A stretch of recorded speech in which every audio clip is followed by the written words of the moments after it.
Bonjour à tous. Alors aujourd'hui, j'ai la chance d'accueillir Rita de la chaîne YouTube Ayur Nature que vous connaissez peut-être. Donc comme son nom l'indique, ça parle beaucoup d'Ayurveda et de naturopathie.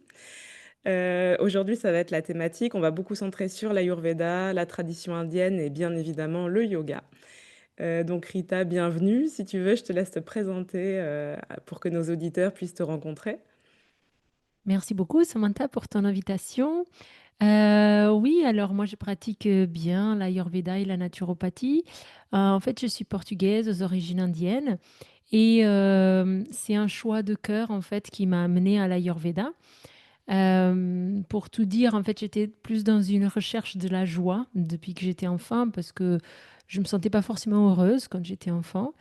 Et j'ai commencé par faire les études de santé. Donc, j'étais infirmière à la base. Les patients m'ont dit très rapidement qu'en fait, il fallait avoir la santé pour être heureux. Donc, j'étais un petit peu dans cette quête. Et je suis arrivée en France pour travailler avec les soins infirmiers.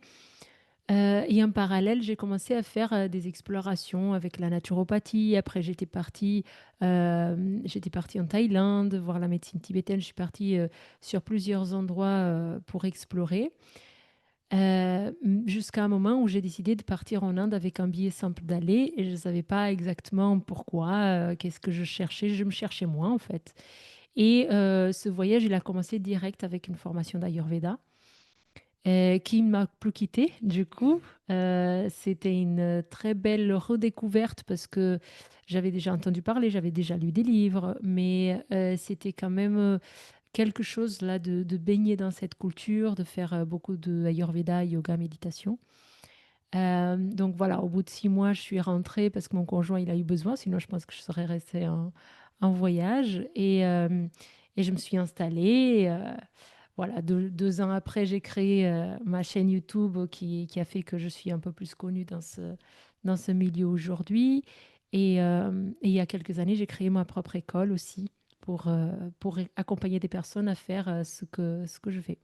D'accord, donc pour transmettre l'Ayurveda où qu'on soit dans le monde, pas besoin d'aller en Inde, on peut le suivre avec toi maintenant, le cursus. Oui, oui. D'accord. Et C'est important de savoir ce qu'on veut aussi, c'est différent. L'enseignement en Inde, ça sera différent de l'enseignement avec moi. C'est toujours différent, c'est toujours riche, il faut savoir ce qu'on cherche, nous. Moi, je fais vraiment le lien avec la naturo et avec la vie occidentale, en fait. d'accord, c'est un peu la question que j'allais te poser. Quel lien tu vois et quelle différence entre Ayurveda et naturopathie? Parce qu'on pressent qu'il y a des choses qui sont similaires, juste dans l'approche, en fait, de se centrer sur le terrain plutôt que d'aller chercher le symptôme toujours. Est-ce que tu peux nous en dire un peu plus sur ces liens? Oui, c'est assez différent. Alors, qu'est-ce qu'il y a de semblable? C'est que ce sont deux médecines traditionnelles, en fait. C'est considéré comme ça par l'OMS, l'Organisation mondiale de santé. Mais la naturopathie, finalement, elle est assez récente. C'est un nom qui a été breveté en 1900 et quelques aux États-Unis. C'est Nature Path, donc le chemin de la nature. Et donc, c'est accompagner les personnes de façon naturelle. Donc, il y a des préceptes qui vont être très semblables avec l'Ayurveda, mais le point de départ des naturopathes, c'est Hippocrate, qui est le père de la médecine occidentale, père d'allopathie en fait. Donc Hippocrate, il soignait avec l'alimentation, avec des plantes, et les naturopathes, ils ont suivi un petit peu ce chemin en disant qu'ils vont pas partir avec toute la chimie que l'allopathie, elle a suivi par la suite. Mais du coup, la pensée de base, elle est quelque part assez semblable avec l'allopathie parce que on va viser vraiment un soin du corps.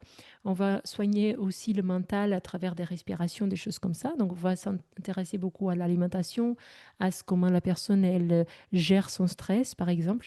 Mais en ce qui concerne, par exemple, les plantes, on va les comprendre de la même façon que les médecins y font quelque part. Donc, curcuma, ça va être anti-inflammatoire, l'ashwagandha, ça va être une plante adaptogène, etc. Et on va donner cette plante pour un mal, pour un problème, et pas tellement pour une personne.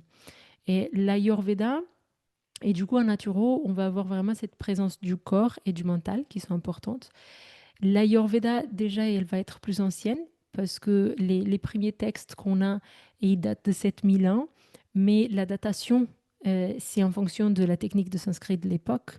Et avant, c'était une tradition orale, donc elle est beaucoup plus ancienne que ça.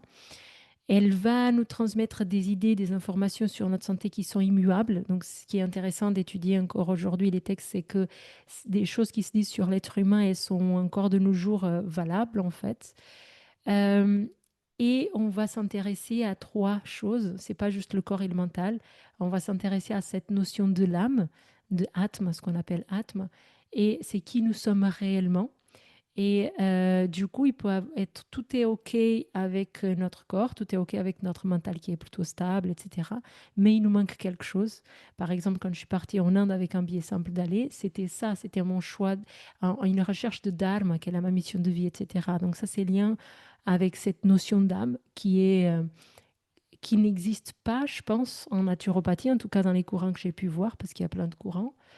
Et puis, il y a une grande différence aussi dans la notion, c'est pas juste l'aliment, c'est la façon dont on est capable de le digérer aussi. Donc, on a cette notion d'agni, de feu digestif, qui est très important en Ayurveda, qui est aussi présente en naturopathie, mais peut-être un peu moins. Et après, on voit tout par rapport au dosha, Vata, et Pitta et Kapha, que je pourrais expliquer si tu veux. Et même les plantes, on le voit par rapport à Vata, Pitta et Kapha. Par exemple, l'ashwagandha, on ne va pas lui donner à toutes les personnes qui sont stressées ou qui ont des problèmes de sommeil, parce que si une de ces personnes elle a trop de feu, trop de l'élément Pitta, par exemple, et qu'on donne de l'ashwagandha, elle est chaude. Donc, ça va augmenter son Pitta, donc la personne, elle ira moins bien. Donc, la vision est fonctionnelle comme en naturopathie, mais elle est différente. Et ils sont très complémentaires. C'est pour ça que dans mon école, j'enseigne les deux. Je fais des ponts entre les deux pour qu'on puisse jongler aussi avec cette nomenclature qui est propre à la naturo. Quand on parle de microbiote, toutes ces choses-là, on ne parle pas de ça en Ayurveda. Donc, il D'accord. faut savoir faire le pont de tout ça. Ah oui, d'accord. Et l'approche actuelle de l'Ayurveda, donc elle inclut, aussi des apports en médecine, disons occidentale, allopathique? Ou est-ce que c'est resté quelque chose de très cloisonné? Je veux dire, en Inde peut-être? Il y a la possibilité d'appliquer l'Ayurveda de façon dogmatique, si c'est ça que tu Voilà, demandes. c'était un petit peu la question. Et d'ailleurs, si on n'est pas bien formé, qu'on ne comprend pas tout, qu'on ne va pas en profondeur, on a plus de chances d'appliquer l'Ayurveda de façon dogmatique que de façon sérieuse. Je donne un exemple. En Occident, quand on met un pied dans l'Ayurveda, donc on fait un quiz ayurvédique, et ce quiz, il est intéressant parce qu'il nous permet de se sentir reconnu, de comprendre un peu quels sont les doshas de notre constitution, etc. Mais le gros risque aussi de juste de s'arrêter là dans le quiz, c'est de se dire, OK, maintenant je sais que je suis Vata Pitta, par exemple, et du coup, je vais chercher des chartes alimentaires où je vais manger que les aliments Vata Pitta. Et c'est complètement nul, ça. Ça ne peut pas marcher, ça. Parce que l'Ayurveda, c'est de l'écoute et on n'est pas la même personne à chaque instant, en fait, à chaque âge de la vie, en fonction des saisons, en fonction de plein de choses. Donc, il n'y a pas de structure figée. C'est d'ailleurs pour ça qu'à la base, l'Ayurveda a été transmise oralement et pas figée dans le papier. Si on fige quelque chose sur un dosha, on a perdu en fait. La vie, elle peut plus évoluer, on peut plus voir les transformations qui se passent et on peut pas rester en bonne santé. Donc, euh, l'objectif, c'est d'essayer de plonger d'essayer de comprendre qu'est-ce que l'Ayurveda pointe comme information. Les Indiens, ils disent quelque chose comme, il y a un proverbe, ou je sais pas comment, une dictée, qui est quand le sage, il pointe la lune, les dieux, il va regarder le bout du doigt. Mmh. Et donc, l'Ayurveda, c'est un peu ça. Elle va te pointer une direction. Elle va te dire, regarde ça par cet angle de vision, regarde ça par cet angle de vision. D'ailleurs, au début, quand on étudie les textes, on a l'impression qu'ils se contredisent. Parce que dans un chapitre, ils vont dire un truc, et puis dans un autre chapitre, par exemple, il y a beaucoup cette phrase, le plus important pour la nutrition. Alors, la cause numéro un de toutes les maladies, ils disent comme ça souvent, c'est par exemple l'erreur de Bouddhi. À un moment donné, le Bouddhi, c'est l'intellect. Donc, si on a un mauvais intellect, je ne sais pas ce qui est bon ou mauvais pour moi, je vais faire des erreurs dans la pratique. À un autre moment, les textes, ils vont dire, la cause numéro un des maladies, c'est la consommation d'une nourriture qui est viludahara, qui a de mauvais mélanges, des mauvaises associations, des choses comme ça. Donc, Mhm. et c'est jamais une vérité absolue. Il nous pointe vers une direction, en fait. Et si on arrive à avoir ce jonglage-là, on arrive à comprendre comment s'écouter et comment s'adapter au quotidien, en fait. Mmh. D'accord, donc ça demande quand même un recul. L'étude des textes, bah, c'est un petit peu la même chose qu'en yoga. J'imagine que si je prends la Charaka Samhita, qui doit pas être très loin derrière, je l'ouvre, je comprends absolument rien et ça me paraît quelque chose d'assez aberrant, même parfois quand on lit certains paragraphes, on se dit, attends, est-ce que c'est à prendre au premier degré? Et donc le commentaire est nécessaire pour avoir une compréhension de ces textes. Oui, alors là, tu m'as fait penser à un de mes professeurs. J'ai fait plusieurs formations en Ayurveda. Et, euh, et à un moment donné, j'ai voulu me mettre au texte parce que je voulais trouver une voie traditionnelle d'enseignement en Ayurveda. J'étais bloquée là-dessus, mais je ne l'ai pas trouvé. Mais du coup, je m'étais dit, je vais lire les textes, je vais comprendre, etc. On ne comprend rien au texte, on ne comprend rien. Et à un moment donné, je suis avec un de mes profs d'une de mes formations, je dis oui, j'ai lu le Charaka, la traduction de Jean Papin. Et là, le prof, il devient colérique. Bah, c'est une personne colérique, Pita, c'est de sa Ok. constitution. Et il a cette tendance-là. Et il dit, mais il faut pas regarder. Et ça, c'est un soi-disant érudit du sanskrit, mais il comprend rien à l'Ayurveda. Ce qu'il a écrit, c'est criminel ce qu'il fait parce il s'est trompé dans les traductions. J'ai eu peur. Et déjà, j'avais rien compris au texte. Et, et en plus, le prof, il me dit ça. Donc, il y avait, et à l'époque, il n'y avait que deux traductions en français. Il y avait celle de Jean Papin et celle de Michel Angot. Donc, j'ai acheté à l'époque avec ce prof celle de Michel Angot. J'ai lu, j'ai rien compris. C'est sûr. Et, et du coup, euh, et du coup, en parallèle à peu près de cette formation, j'ai rencontré Matteo Macedo, donc l'enseignant qui m'a mis dans cette voie de lecture et interprétation des textes, qui est une lignée qui est très rare déjà en Inde, parce que à l'université, ils sont une centaine, et de cette centaine, il y avait une partie qui allait dans la maison de Dr. Acharya, qui était un vieux de la vieille, un professeur en Ayurveda, mais de tradition de père en fils, etc. Et qui, avec eux, tous les matins, avant les cours à la fac et à l'université, il faisait cette lecture. Et du coup, Mathieu, il a créé son école comme ça. Et donc, moi, c'est grâce à lui que j'ai cette lignée-là dans la lecture-interprétation des textes. Et tout devient plus clair. Et aujourd'hui, j'utilise plus les traductions anglaises parce que on a, en fait, les traductions anglaises, c'est des traductions, ils traduisent et le texte en sanskrit et les commentaires de Charaka Dipika, qui est en fait, il y a plein de versions du Charaka différentes parce qu'il a été commenté par plein de personnes, des érudits différents au long du temps. Et donc, il y a certaines traductions et certains commentaires qui sont plus réputés que d'autres.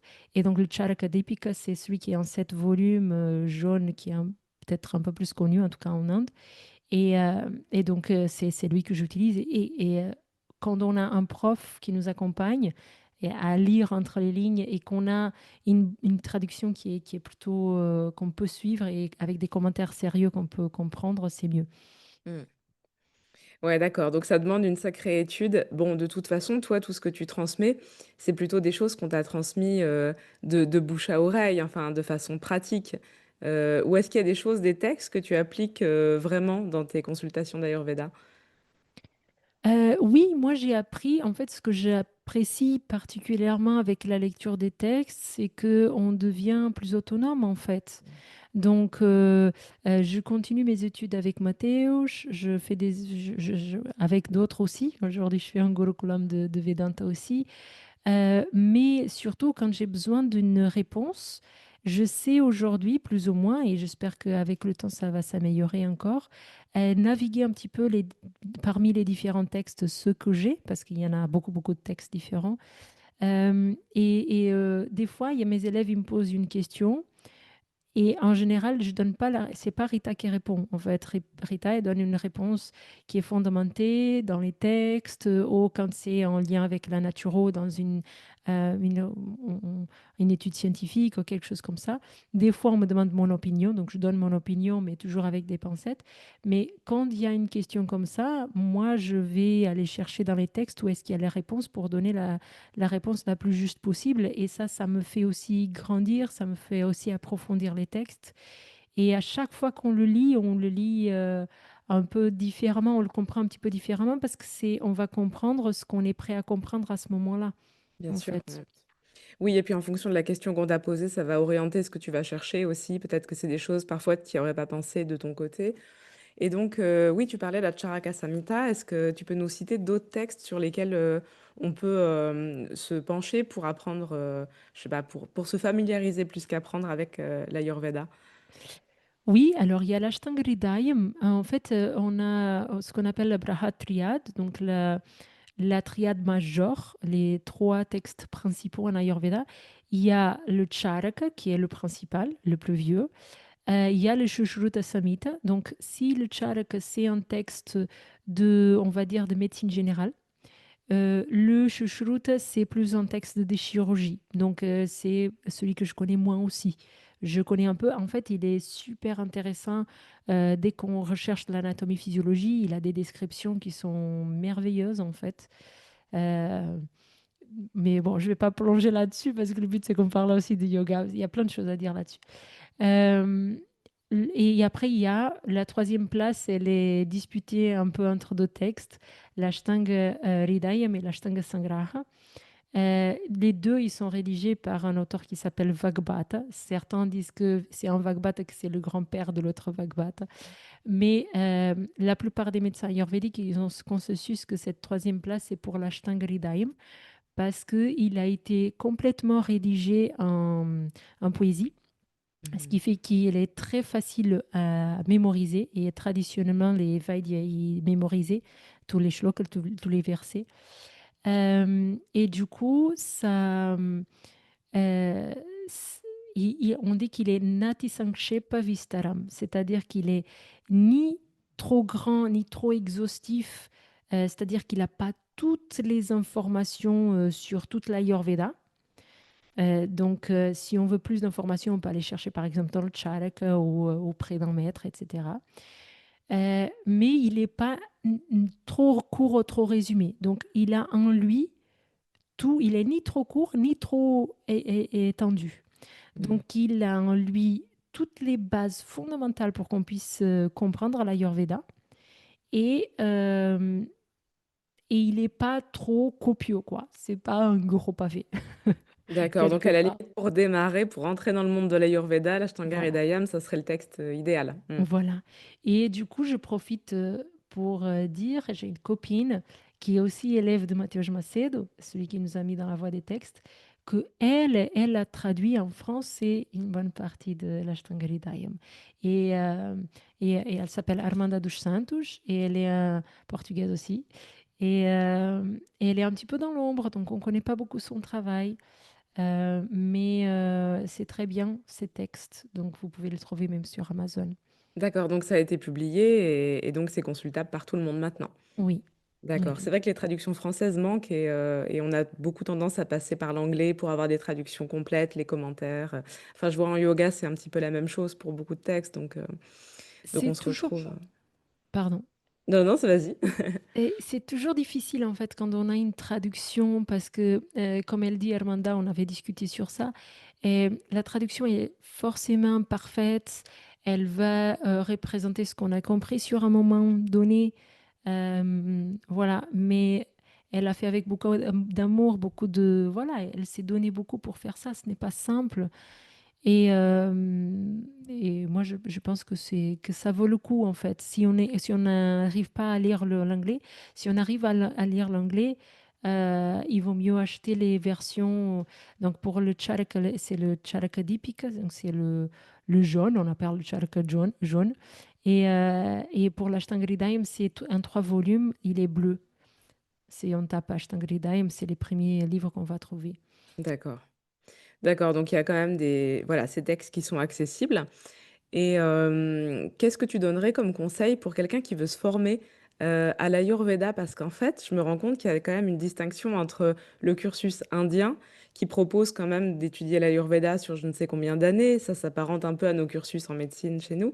Et puis j'ai l'impression que quand on étudie l'Ayurveda en France, bon, souvent c'est des petits cursus avec beaucoup de choses sur l'alimentation, un peu les massages, mais voilà, ça reste plus limité. Est-ce qu'on peut quand même en retirer des choses? Comment on fait, en fait, pour aller approfondir? OK. Alors, déjà en Inde, si on choisit d'aller à l'université, comme ça, on a un diplôme de Vaidya qui est reconnu par l'État indien, mais en France, on ne peut pas faire grand-chose avec ça. Mais on a quand même un diplôme, donc voilà, c'est pas rien. C'est 5 ans et demi à l'université non-stop, tous les jours, comme quand on fait la fac, chez nous, et cetera.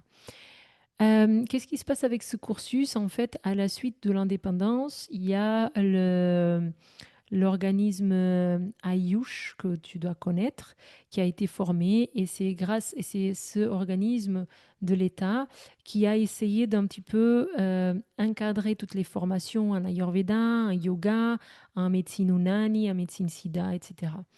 Et du coup, l'Ayurveda, c'était une tradition orale d'abord. Après l'indépendance de l'Inde, c'est devenu un gurukulam sur 12 ans.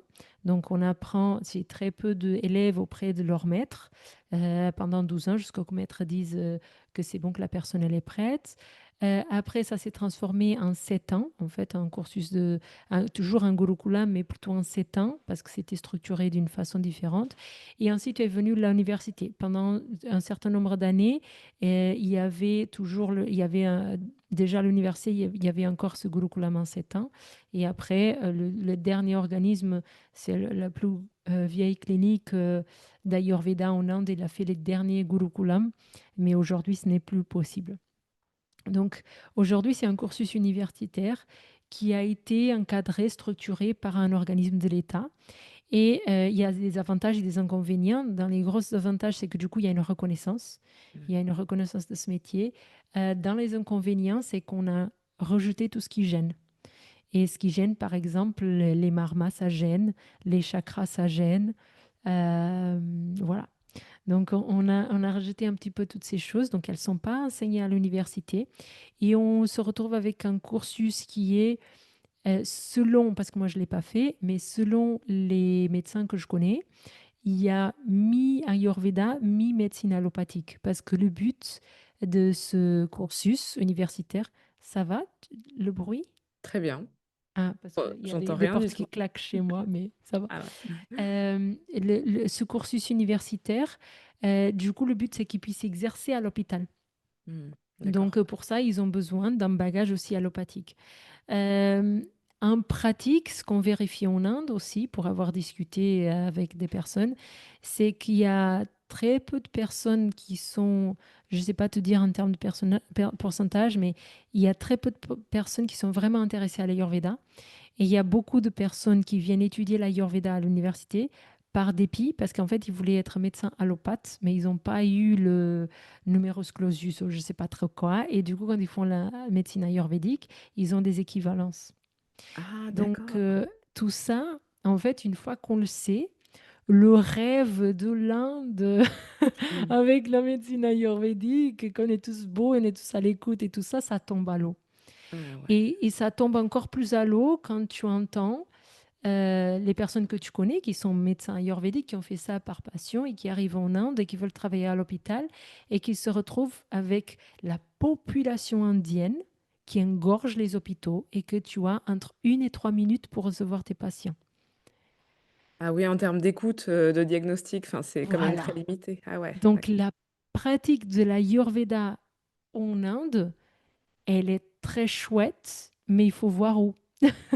Il faut voir où Donc est-ce qu'on peut-être, va. ouais, dans les cliniques, qui sont spécialisées ou des choses, plus, bah, privées finalement, ou peut-être des centres, vraiment, encore une fois, il y a une question de moyens. Est-ce que c'est public ou pas? Et d'accord, donc nous, on romantise ça en disant: «En Inde, c'est forcément mieux qu'ici». On entend toujours un petit peu ça. Donc c'est pas un peu plus nuancé que ça, de ce que tu dis. Et c'est quand même un vécu extraordinaire de pouvoir apprendre en Inde. Par exemple, la Gujarat Ayurveda University propose, si vous êtes étranger et que vous voulez étudier là-bas, vous pouvez postuler. Donc là, une de mes élèves, elle a postulé, je suis trop contente, elle va y aller. À l'initiation, ils ont 3 mois d'initiation pour voir si on aime, en fait, avant de s'inscrire. Donc, vous pouvez postuler. Ils ont 10 places par an, donc c'est pas beaucoup, mais vous pouvez postuler et demander. Euh, et après, vous avez des personnes qui sont passionnées, donc en effet, qui font des cliniques privées où il y a un vrai accompagnement. Il y a aussi des cliniques privées pour touristes. Beaucoup, D'accord. Ouais. beaucoup, parce que ça rapporte beaucoup. Évidemment. Donc voilà, il y a de tout. Plus on s'intéresse, plus on connaît et plus on sait où est-ce qu'on veut y aller. Le panchakarma, je dirais que si on a envie d'aller faire un panchakarma, donc cette grosse détox qu'on fait en Ayurveda, il faut faire très attention où est-ce qu'on va. Parce que le panchakarma, il y a 3 phases en fait. Une préparation avant le karma, avant l'action. Pendant le panchakarma, cette grosse détox, on fait soit des vomissements thérapeutiques, soit des énèmes, des purgations, des choses comme ça. Mais il y a une préparation avant et il y a une récupération après. Et ces cliniques à touristes, souvent, elles ne font pas le début et la fin correctement. Et D'accord. quand on ne fait pas la troisième phase correctement, en fait, pendant les karmas, on éteint complètement notre agni, qui est notre capacité digestive.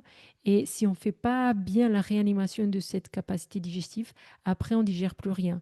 Donc, on sort d'un panchakarma avec un organisme qui est tout propre et avec une zéro capacité à digérer.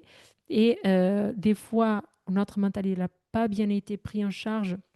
Donc, on retourne en Occident et mange le burger, le machin. Et donc, on est en train de polluer fortement l'organisme qui est tout propre et donc tout, j'ai pas le mot, est sensible et Mm. fragile. D'accord. Mm. Donc, il faut faire très attention où on fait un panchakarma, plus que faire attention là où on va étudier, parce qu'au pire, on apprend toujours, hein, on apprend toujours, même si c'est une clinique pour touristes. Mais pour notre santé, il faut faire attention, je dirais. D'accord. Et pour le côté occidental, du coup, nous, en France, en tout cas, on est dans le vide juridique. Donc, on n'a pas de...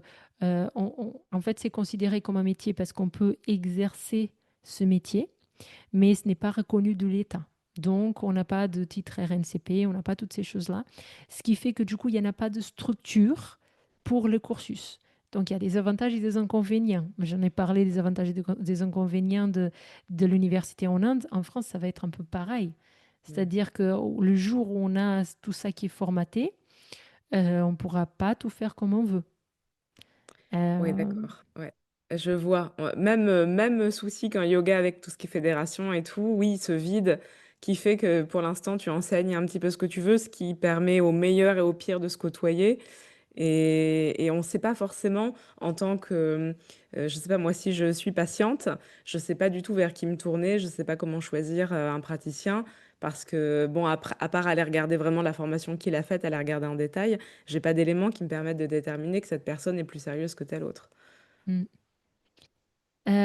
En fait, tu pars du principe qu'une fois qu'il y a une structure qui a été mise en place, tout ce qui était organisme pas sérieux, il ne va pas rester. Tu Non, pars je de ce pense que, principe. ouais, non, je sais que c'est illusoire, je sais Voilà. bien, hein, mais Mais donc dans c'est-à-dire aujourd'hui, tu peux apprendre l'Ayurveda en un week-end, tu peux apprendre l'Ayurveda en 3 ans en France. Donc forcément que ce n'est pas le même type d'enseignement. Des fois, tu vas avoir des écoles où les profs, ce sont les débutants et ils ont été formés la veille, l'année d'avant. Et tu en as d'autres écoles avec des formateurs costauds. Donc, aujourd'hui, toute cette différence existe. Euh, Si le jour où on aura une certification, à ce moment-là, j'imagine que toutes les petites formations qui ne peuvent pas prouver le sérieux de leurs enseignants, le sérieux de leurs connaissances, etc., elles vont pas rester. Par contre, ceux qui sont sérieux et qui avaient une certaine liberté pour, pour enseigner ce qui chaque école elle estime comme important, peut-être on aura moins de choix. Mmh. Voilà. Donc, ce que je dis toujours, parce que dans mes webinaires portes ouvertes, avant d'expliquer mes formations, je commence toujours par demander aux personnes de se pencher sur quel est mon pourquoi je veux me former à l'Ayurveda, parce que ce pourquoi, il est super important. Euh, Est-ce que je veux pour ma santé? Est-ce que je veux apprendre l'Ayurveda pour ma santé? Est-ce que je veux pour exercer? Si je veux pour exercer, est-ce que c'est pour exercer un complément de ce que je fais déjà? Par exemple, je suis prof de yoga et je veux un complément faire l'Ayurveda. Est-ce que je suis, je sais pas, dans l'administratif et je veux faire une reconversion professionnelle complète? Donc, toute ces questions, ton but, ton objectif quand tu cherches une formation, il est plus important que tout parce que c'est ça qui va directionner le type de formation que tu vas choisir. Mmh, bien En sûr. France, en tout cas. Si c'est pour toi, ben, il faut que tu cherches quelque chose qui va être adapté pour que tu puisses appliquer des choses dans ta santé. Si c'est un complément, si ça ne va pas être le centre de ton activité, tu vas chercher une formation qui est sérieuse, mais peut-être pas extrêmement longue. Et si c'est une reconversion professionnelle complète et que tu veux faire vraiment ça de A à Z, là, tu vas te pencher sur une formation qui est plus longue, plus sérieuse. Enfin, c'est pas que les autres, elles sont pas sérieuses, mais c'est en fonction vraiment de ton objectif, que ça réponde à ton objectif. Après, Mmh. tu vas regarder le nombre d'heures, qui sont les enseignants, toutes ces choses-là. Bien sûr, ouais. Ouais, donc il y a différents niveaux, pour différents objectifs et d'accord. J'aimerais q alors on va recentrer sur les les liens. En fait, moi, j'avais envie d'aborder ce sujet parce qu'on en entend beaucoup parler. Donc moi, personnellement, je pratique le yoga, j'ai beaucoup enseigné le yoga et par contre, l'ayurveda, je connais pas grand-chose. On fait souvent des liens entre yoga et ayurveda, enfin, on entend des personnes qui font certains liens. Alors si on applique le yoga dans une optique, on va dire santé, hein, comme la plupart des personnes qui arrivent au yoga en tout cas. Après, souvent l'objectif change, mais on y vient souvent pour des raisons de santé. Est-ce qu'il y a des passerelles avec l'ayurveda et est-ce qu'il y a aussi des incompatibilités? Incompatibilité, je dirais pas. Passerelle, je sais pas exactement ce que tu entends par passerelle. Mais en fait, il faut comprendre que toutes ces connaissances, tant le yoga, l'ayurveda, le vedanta, le samkhya, tout ça, ça vient de la même source, le Veda ou les Védas, comme on veut parler.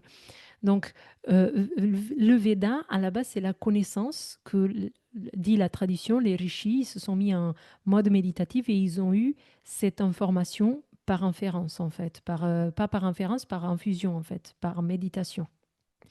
Et du coup, toute cette connaissance, elle a été transmise oralement, oralement, oralement. Et à un moment donné, il y a eu, comment il s'appelait? Que- Kapila, le sage Kapila, qu'on ne sait pas si c'était un sage ou si c'était un groupe de sages, qui a catégorisé la connaissance qui était dans les Védas dans différents chapitres, dans différents dossiers, dans différents ouvrages, si on veut. Donc, il a déterminé qu'il y avait euh, quatre Védas différents. C'est pour ça qu'on peut dire le Veda ou les Védas. Et du coup, il les a séparés par la métrique, pas tellement par rapport au contenu. Donc c'est par rapport à la métrique, les versets, comment c'était rédigé. Donc il y a différents arts qui sont présents là-dedans.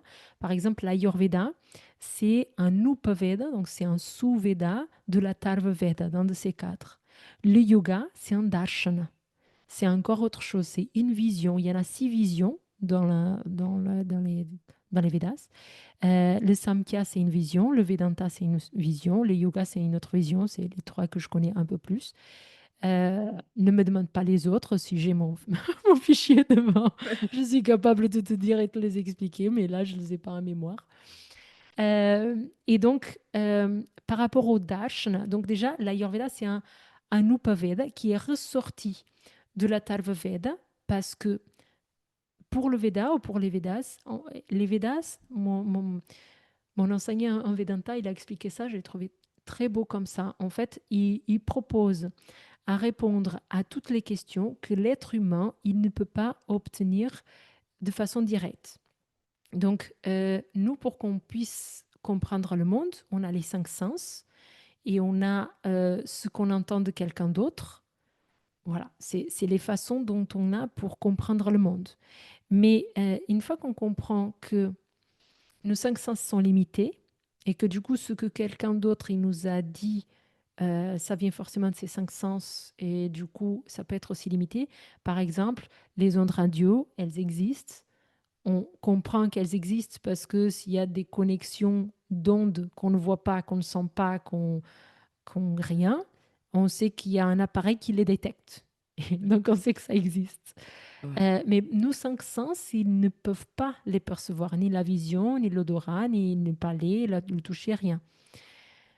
Donc on sait qu'il y a des choses qui existent que nous, on ne peut pas percevoir en tant qu'être humain directement. Donc en fait, les Védas, c'est toute la connaissance qui est importante pour l'être humain et qu'il ne peut pas percevoir de façon directe ou parce que quelqu'un lui dit. Et donc, l'Ayurveda, elle vient comme branche de la Tarvaveda parce qu'elle sort du lot, parce qu'elle va expliquer comment être en bonne santé. Et pourquoi est-ce que c'est important d'être en bonne santé? Parce que c'est uniquement si tu as la santé que tu peux te dédier aux quatre recherches de la vie, aux quatre buts de la vie humaine. Je ne sais pas si tu connais ça, j'imagine que oui, dans le Assez yoga. bien, ouais. Dharma, Artha, Kama et Moksha. Et donc, si on le voit de façon, par exemple, comme on le voit dans le Vedanta, la première recherche que tu as, c'est celle du plaisir. Donc, tu cherches le plaisir, l'enfant, il va chercher le plaisir, va connaître le monde à travers le plaisir, etc. Il est dans cette recherche. Il y a un moment donné où le besoin de, de, de sécurité, il est important. Donc, il y a les biens matériaux qui viennent et tu as besoin donc d'avoir un travail, tu as besoin d'avoir un toit pour te sentir en sécurité. Euh, il y a un moment où tu obtiens ça et tu comprends qu'en fait, ça ne suffit pas. Donc, tu es tout le temps en train, dans une même recherche de plaisir. Dès que tu satisfais un plaisir, tu cherches le prochain. Dès que tu as une sensation de sécurité, tu cherches la prochaine façon de sécurité et tu cherches toujours plus d'argent. Et donc, il y a un moment donné où tu vas rechercher toujours plus d'argent, ou toujours plus de formation, ça rentre aussi dans la même catégorie. Il y a un moment donné où tu vas t'intéresser à ton dharma, quel est mon chemin de vie, quelle est l'éthique, qu'est-ce que je suis venu faire dans ce monde, quel est l'ordre de tout ça. Et donc ça, c'est la troisième recherche. Et tu cherches à satisfaire quelque chose, tu cherches à te sentir satisfait dans ce rôle, dans ce chemin de vie. Et en fait, à un moment donné, tu comprends que si tu cherches le plaisir, c'est parce que à l'intérieur de toi, tu ne sens, il n'y a pas cette satisfaction, il n'y a pas ces plaisirs, il n'est pas à l'intérieur. C'est pareil, pareil avec la recherche des biens matériaux. Tu es tout le temps en recherche de sécurité parce que tu ne te sens pas en sécurité. Et avec le dharma, tu cherches un chemin de vie parce que tu cherches à te réaliser, en fait. C'est ce que tu cherches parce qu'au fond de toi, tu n'es pas réalisé. Et donc, il y a un moment où rentre cette quatrième recherche qui est la plus importante et qui est la raison de vivre des Védas, en fait, qui est comment est-ce que tout ça s'arrête, en fait? Quand est-ce que je vais arrêter de chercher en permanence comment je le fais? Donc ça, c'est moksha. Et moksha, il y a, si déjà dharma, il peut avoir plein de significations différentes. Moksha, c'est pareil. Donc, ça peut être la cessation des cycles de réincarnation, ça peut être plein de choses. Mais ici, dans ce contexte, pour comprendre les différentes darshanas des Védas, c'est comment est-ce que je peux arrêter ce besoin? Comment est-ce que je peux arrêter justement les trois autres purusharthas? De toujours être dépendant de ça. Et donc, chaque darshan, il va le montrer d'une façon différente. Donc, le yoga, euh, il va chercher un petit peu une maîtrise de soi, un contrôle. Et on travaille beaucoup avec les respirations, les observations. Sur ça, tu vas savoir plus que moi. Mais chaque darshan, il va proposer une solution pour moksha qui est différente. Et elles ne sont pas opposées en soi, elles sont complémentaires.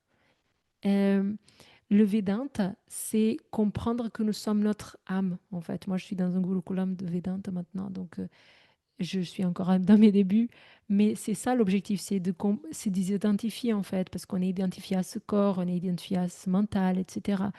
Et donc, on essaye d'enlever toutes ces couches d'identification pour qu'à un moment donné, on comprenne qu'est-ce qui était là, en fait. Parce que ce corps, il n'y a plus aucune cellule qui est dans ce corps qui était le même quand j'avais 3 ans. Sur le mental, il n'y a plus aucune pensée que j'avais quand j'avais 3 ans. Mais on enlève toutes ces couches. Et au bout d'un moment, il y a quelque chose qui reste. Et ce qui reste, c'est ce Atma, au Purusha, au Ish, voilà, comme on veut dire. Donc ça, c'est la voie du Vedanta. Moksha, c'est dans la compréhension de qu'est-ce que c'est Atma. En yoga, c'est toi qui vas dire mieux que moi, mais j'ai l'impression que c'est cette voie où on va maîtriser le souffle, on va maîtriser la posture, on va pouvoir être dans cet instant présent. Le Samkhya, il va expliquer tout l'univers. Il va expliquer tout l'univers. Et la proposition, c'est qu'une fois qu'on a compris tout l'univers, euh, il y a moksha. Mais finalement, ce sont des approches différentes qui vont toutes nous pointer vers la même chose par des processus différents. Donc, D'accord. euh, c'est tout dans la même... On est dans les Védas. L'Ayurveda, elle est nécessaire pour qu'on puisse aller vers moksha. Si on n'a pas la santé, on va être en permanence en recherche de notre sécurité et de notre plaisir. On ne veut pas avoir mal, on ne veut pas être malade et on reste bloqué là-dessus. On ne peut pas aller à moksha. Et, euh, et donc, c'est un prérequis presque, en fait. Maintenant, quand on pratique le yoga, ça va nous amener à la santé. Quand on mange mieux, on peut mieux pratiquer le yoga. Donc, c'est tout la même science, en fait. C'est encore une fois, on pointe vers une direction et c'est le cheminement qui va nous amener à, et c'est pas tellement regarder la pointe du doigt qui va nous amener les solutions en fait. On est bien d'accord. C'est très très bien cette image. Je pense que ça résume beaucoup de choses, le doigt et la lune.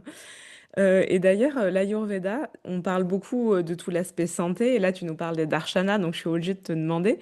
Mais est-ce que dans l'Ayurveda, il y a une partie qui est dédiée, peut-être pas forcément à la recherche de moksha, mais avec une métaphysique, ou est-ce que c'est quelque chose qui dépend, je sais pas moi, on va dire non, réfère-toi au Samkhya ou réfère-toi à tel texte. En fait, c'est tout la même science. Donc, en fait, quand on lit les textes, moi, c'est la vision des textes. Donc, je te parle de comment c'est écrit dans les textes. Il y a des préceptes, c'est acquis. C'est Hmm. même pas, on pose la question. On a un verset qui parle des 4 Purusharthas. Point. Si, tu le sais déjà, tu vois. Donc, on fait référence comme ça. On fait référence aussi au Shatkarya Vada. Pour toute cause, il y a un effet. S'il y a quelque chose qui s'est passé, s'il y a quelque chose qui arrive aujourd'hui, c'est qu'on récolte les fruits de quelque chose qu'on a planté auparavant. Hmm. C'est un truc qui est posé, c'est un prérequis pour apprendre l'Ayurveda. Donc, c'est mentionné un peu comme ça, sans se dédier avec beaucoup d'enthousiasme dedans, parce que de toute façon, c'est quelque chose qui c'est fait pour des personnes qui baignent dans cette culture aussi. Donc c'est pour ça que nous, quand on apprend l'Ayurveda, par exemple, moi j'ajoute des cours de Samkhya, j'ajoute des cours où on comprend la mythologie aussi, pour comprendre en fait tout ce qui est autour de ça. Ça a été rédigé dans un contexte où la population, où elle était là-dedans, elle baignait dans ça. Euh, donc, oui, je dirais que l'Ayurveda, elle va mentionner sans rentrer dans le détail. Maintenant, je ne sais pas si on va parler de métaphysique, mais par exemple, dans le Charaka Samhita, c'est divisé par module. Et donc, il y a des modules, voire volumes, pardon. Il y a un volume qui est le Sharira Stan. Donc, c'est le stan, le volume de Sharira, du corps. Ça veut dire le volume d'anatomie-physiologie. Le premier chapitre de ce volume, il s'appelle Atma. Tu vois? Mais c'est pas considéré métaphysique parce Hmm. que c'est tellement inné que c'est comme ça, Ouais. tu vois, qu'on n'a pas à y réfléchir. Par exemple, la Charaka, il va dire pour que la vie soit possible, parce qu'Ayurveda, c'est l'étude de Ayuhu, la vie. Donc, l'Ayurveda, les textes, ils vont expliquer qu'est-ce que c'est Ayuhu. Et qu'est-ce que c'est Ayuhu? Ayuhu, c'est la jonction de 4 choses. Atma, alors je ne sais pas si je suis capable de le dire dans l'ordre. Non, il commence par sattva, bon, peu importe. Et Atma, Sattva, donc Atma, l'âme, si on veut traduire comme ça. Sattva, donc notre capacité cognitive. Atma, je l'ai déjà dit, Atma, les indriyas, donc les organes de sens. Et manas. Qu'est-ce que j'ai répété? Non, et sharira, je ne l'ai pas encore dit, sharira. Donc, il mentionne le corps, le mental, l'âme et les organes de sens. Les organes de sens, en réalité, dans d'autres contextes, il va expliquer qu'ils appartiennent au corps. Mais comme ils sont tellement importants et que c'est eux qui font aussi le lien de la compréhension du mental, le lien entre le mental et le corps, et aussi, et dans ce shloka-là, ils prennent une importance à part. Euh, donc, quand on a ces explications-là, on comprend que c'est très clair. Euh, Charek, il explique, il y a ces éléments-là, ceux qui tombent malades, c'est sattva et sharira. Atma, lui, c'est l'observateur. A priori, il tombe pas malade. L'atma ne tombe pas malade. Jamais. Mais Atma, c'est qui tu es Ouais. vraiment. Non, non, bien Et sûr. l'Ayurveda, ce qui est intéressant, c'est qu'elle va pas le dire. Elle va pas dire Atma, c'est qui tu es vraiment. En fait, il faut que tu ailles dans le Vedanta, il faut que tu ailles dans d'autres sciences pour le comprendre. Mais il te dit Atma, c'est l'observateur. Il tombe pas malade. Donc nous, ici, on s'occupe de la santé, on s'occupe de rétablir les déséquilibres qui sont en place. Donc on s'occupe du mental et du corps. Ah, super intéressant. C'est vrai que quand on pense les choses de cette manière, là, tu as tout décortiqué très bien. Et bah oui, on comprend. Donc, d'accord, on se centre uniquement sur là où il y a besoin d'aller rectifier. Et l'atman, a priori, n'a pas à être rectifié. Après, il est mentionné. On Mm. a par-ci, par-là, Purush, mais c'est rare par rapport à la densité d'informations qu'on a. On est beaucoup dans le corps et un peu dans le mental aussi. Mm. Donc, il y a la spécification des maladies qui sont mentales, qui sont en lien avec le rajas et tamas, les doshas du corps, les doshas du mental, ta, ta, ta. Donc, on est beaucoup là-dedans. Maintenant, c'est indéniable qu'il y a une âme. C'est indéniable, par exemple, il y a tout un volume où il va parler de la réincarnation. Il va parler, parce que le Charika, c'est vraiment question-réponse. Donc, il y a le disciple Agnifesha qui pose des questions au gourou, à travers Purnavasu, qui répond. Et donc, c'est pas organisé comme un fascicule, on va dire, qu'on peut écouter, qu'on peut lire aujourd'hui qui est tout organisé. On va avoir des informations différentes à différents moments des textes, mais des fois, l'Agnivesh, il va poser une question qui n'a rien à voir, et du coup, Atraya Parnavas, il va te ramener à cette notion qui n'est pas forcément, qui n'a pas été mentionnée avant, mais pour que tu comprennes cette chose-là de la santé, il faut qu'il vienne te parler des réincarnations. Oui, par exemple, il y a la question, pourquoi est-ce qu'il y a des enfants alors que la maman, elle mangeait bien, qu'il n'y avait pas de problème au niveau de l'utérus, etc. Pourquoi est-ce qu'ils ont ces maladies-là? Mais parce qu'il y a un karma. Et donc là, tu rentres dans le cycle des réincarnations, tu rentres dans ces choses-là qui ne sont pas spécifiques à l'Ayurveda, qu'il y en a d'autres Vedas, par exemple le Rig Veda qui en parle plus, mais que du coup, à ce moment-là, Atraya Purnavas va répondre parce que ça fait partie de la connaissance et que pour que Agnivesh comprenne, il a fallu qu'il réponde comme ça. D'accord, donc pour nous, occidentaux, il y a une petite mise à jour culturelle qui s'impose avant de pouvoir comprendre tout ça. Ça dépend. Moi, quand j'enseigne à mes élèves, je n'enseigne pas forcément la structure de Charaka Samhita parce que sinon, personne T'en as finit. pour des années. En fait, ça, c'est vraiment pour les passionnés. Dans la lecture et interprétation des textes, c'est en fait quand l'Ayurveda, c'est ta vie. Parce que ça te plaît, ça t'anime, et du coup, tu y vas, et, et ça te dérange pas que ça soit chronophage, parce que de toute façon, tu es content de le faire. Mm. Mais la plupart de mes élèves, non, on a un cursus qui est structuré euh, à l'occidental. D'ailleurs, j'explique, en fait, on part des préceptes ayurvédiques, on suit à peu près la même structure des textes, mais on va le faire de façon organisée à l'occidental parce que il faut qu'à la fin d'une première année, on sache faire une étude du cas. Et c'est pas pour rien qu'avant les Gurukulam, c'était sur 12 ans, tu vois. Mais Mais je pense qu'il n'y a pas aujourd'hui, grand monde qui s'engage sur 12 ans aujourd'hui, donc non, on est dans la société de l'urgence, en fait, et on veut tout très vite et très bien. Donc ça peut plus marcher. Le monde, il a changé aussi. Donc voilà. D'accord. Et pour en venir à yoga Ayurveda, est-ce qu'il y a des liens qui se font dans les textes ou c'est quelque chose que nous, on a fait récemment a posteriori? À ma connaissance, dans ce que je connais, il y a pas de lien entre le yoga et Ayurveda dans les textes, OK? D'accord. Moi, ce que je sais par rapport à mes enseignants, mais ça, je pense que tu sauras plus que moi. Le yoga était, plus enseigné de façon plus conseillé de façon individuelle et c'était en 1900 et quelques qu'il y a eu un prof de yoga qui est venu aux États-Unis, qui a fait une conférence où du coup, toi, tu dois connaître plus que moi là-dessus. Oui, c'est très récent, ces cours collectifs, c'est quelque chose qui est Voilà. vraiment très nouveau dans l'histoire du yoga. Ça s'est jamais transmis de façon collective. Voilà. Donc je pense, mais c'est, Rita qui parle de ce que j'imagine par rapport à ce que j'ai entendu. Je pense qu'à une certaine époque, c'était plus comme ça. C'est-à-dire que le médecin ayurvédique pourrait recommander à la personne de voir un yogi pour qu'il lui dise quelles sont les techniques, les asanas, les respirations, et cetera à faire.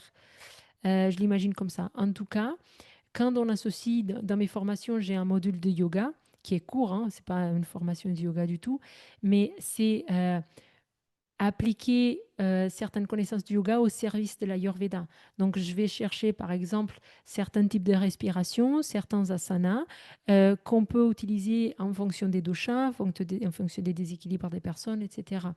Donc, comme ça, le thérapeute en Ayurveda, il peut pas donner les cours, il n'est pas formé pour donner les cours, mais quand il consulte la personne, s'il estime qu'il y a par exemple un problème de Apanavayu, il y a des postures du yoga qui sont excellentes pour ça, comme le papillon, rester accroupi tout simplement. C'est pas que des postures de yoga, mais c'est des positionnements qui peuvent être intéressants. Si on a un rajas qui est très présent, que la personne n'arrive pas du tout à poser son mental, un adishodhana par exemple, ça peut être très intéressant, ou le brahmari. Mm. Maintenant, c'est aussi sentir la personne, est-ce qu'elle est prête à faire ça? Parce que des fois, quand on est trop dans l'agitation de la vie, ça sert à rien de dire à la personne assis-toi et médite ou assis-toi et respire, ça marchera pas. C'est Il faut sûr. lui faire faire du sport, va courir, va courir, ça marche. Et donc, elle arrive à vider le mental comme ça. Mais je pense que c'est là la liaison qu'on peut faire aujourd'hui. C'est pour nous, en tout cas en Ayurveda, c'est comment est-ce que toutes les techniques qu'on a en yoga, si on peut appeler ça technique, c'est pas très euh, flatteur pour le yoga, mais Non, mais on euh, comprend. voilà. Toutes ces capacités qu'on a dans le yoga, comment on peut les utiliser au service de l'Ayurveda. Et j'imagine qu'en yoga, c'est pareil. Tu peux être dans ton cours qui est collectif, parce qu'aujourd'hui, on fait ça, et comprendre un petit peu les constitutions de tes élèves. Tu peux conseiller de faire une posture comme ci ou comme ça en fonction de sa constitution aussi. Hmm. D'accord, d'accord. Oui, donc les passerelles sont pas écrites. De toute façon, le yoga, bon, a beaucoup évolué au fil du temps. Ce qu'on appelle yoga aujourd'hui, c'est pas du tout ce qu'était yoga il y a 2000 ans. Et voilà, donc c'est très difficile d'appréhender ça avec notre manière de transmettre le yoga aujourd'hui. Est-ce que malgré tout, tu aurais des conseils pour des enseignants de yoga aujourd'hui qui transmettent, alors soit en cours particulier, soit en cours collectif? Est-ce que tu aurais quelques conseils pour, je sais pas moi, transmettre, utiliser les principes de l'Ayurveda pour les mettre au service du yoga? Oui, je peux. Alors, du coup, il faudrait qu'on parle un petit peu des préceptes, des principes de l'Ayurveda, parce qu'on n'a Très pas bien. fait, du Revenons aux coup. bases, revenons aux bases. En fait, on va avoir un vata.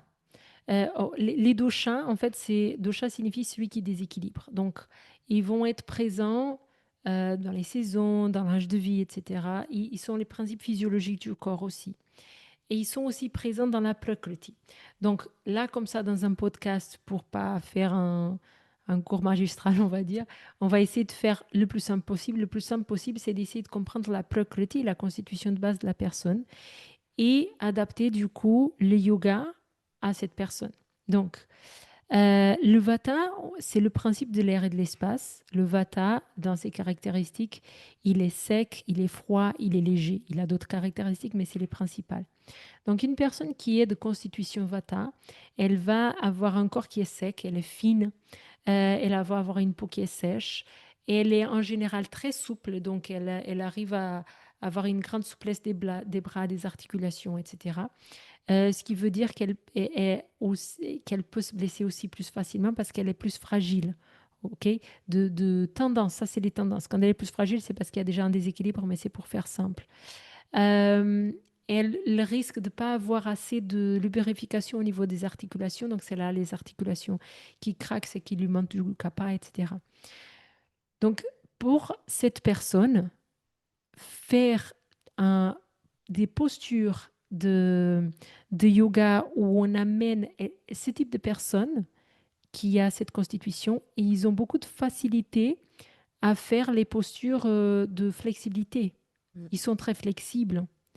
Mais du coup, si on veut équilibrer un petit peu leur nature, on ne va pas chercher à ça à l'excès, on va le faire un petit peu parce que ça fait toujours du bien au corps, mais elle va avoir besoin de postures, par exemple, d'équilibre Mmh.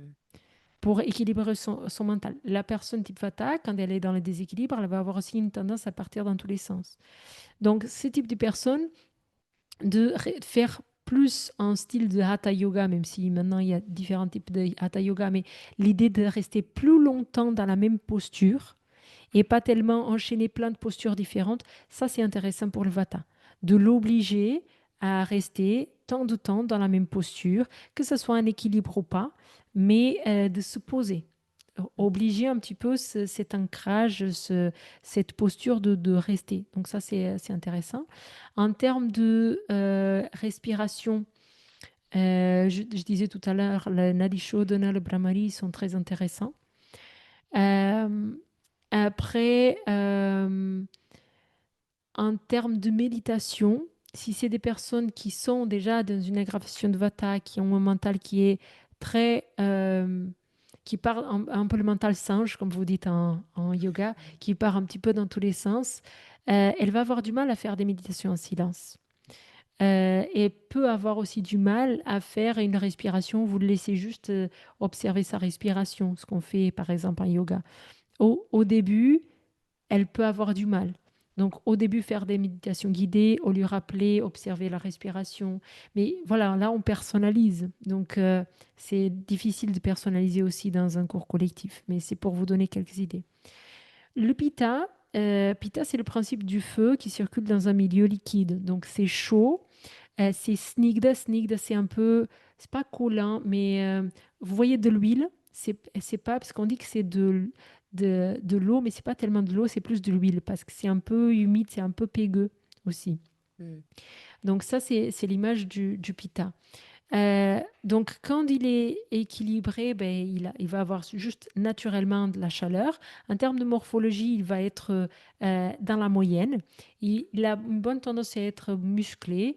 Euh, En termes de personnalité, c'est des personnes très intelligentes et ils font la chose pour un but. Donc, quand il fait yoga, il a un but avec son yoga. Il ne le fait pas pour rien. Il vient pas comme ça. Il fait pas comme ça. Morphologiquement, souvent des personnes, ils ont la couleur est un peu rougeâtre, mais Mmh. ça c'est déjà un peu plus difficile à voir parce que c'est subtil cette observation. Et quand ils tombent dans des déséquilibres, ils vont avoir déjà des taches rouges, de l'acné, de la colère, des reflux, des ulcères, etc. Donc, qu'est-ce qu'on peut recommander à une personne comme ça? Donc, déjà, la première chose, c'est la posture dans le yoga. On n'est pas en compétition. Ça, c'est la personne qui veut faire mieux que les autres. Et donc, elle veut absolument faire cette posture comme ça. Et comme le prof, il a dit comme ça, il va faire encore mieux que le prof. Ah oui, on les repère, nos petits pitas, c'est sûr. Et en fait, c'est pas bon pour lui. On s'en fiche que ce soit pour le groupe ou pour le prof, mais même pour lui, commençant par lui, en fait, ça l'entraîne dans cette exacerbation du pitta et ça ne l'aide pas. En fait, il faut qu'il soit plus là dans une optique euh, d'intériorité. Je le fais pour moi. Ok. Et moins dans la compétitivité pour être mieux que les autres. Mais ça, c'est des choses que vous pouvez dire en début de cours, en fin de cours. Je ne sais pas comment vous pouvez faire ça dans un cours de yoga. Ensuite, en termes de posture, c'est des personnes ou le foie il peut être fragile parce qu'il peut être sursollicité. Donc, toute posture qui permette un petit peu la détox de foie, elles vont être particulièrement intéressantes. En termes de respiration, euh, il y a des respirations comme le Shitali, Shitkari, Ouais, je les sais même deux, pas, ouais, je pense que les les deux deux. fonctionnent. Ouais. Mm. Donc, dès que tu apportes du froid, c'est intéressant. En termes de méditation, vous regardez quand la personne elle se pose en méditation avec les yeux fermés, est-ce qu'elle a la ride de lion? Est-ce que c'est trop concentré au niveau des yeux? Donc ça, c'est la personne qui se concentre trop pour faire la méditation. En fait, il faut qu'elle apprenne à lâcher prise. Donc vous pouvez l'aider, vous pouvez passer et faire comme ça et dire détends là. Tu vois, des trucs comme ça. Détends là entre les sourcils, tout va bien. Et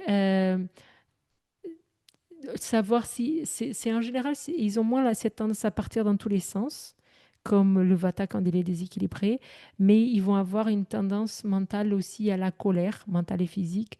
Euh, donc ça se voit aussi dans leurs expressions faciales, dans la façon dont ils font les postures, etc. Et donc ça, c'est la sagesse aussi du prof, savoir comment tu peux amener ça et tranquilliser la personne.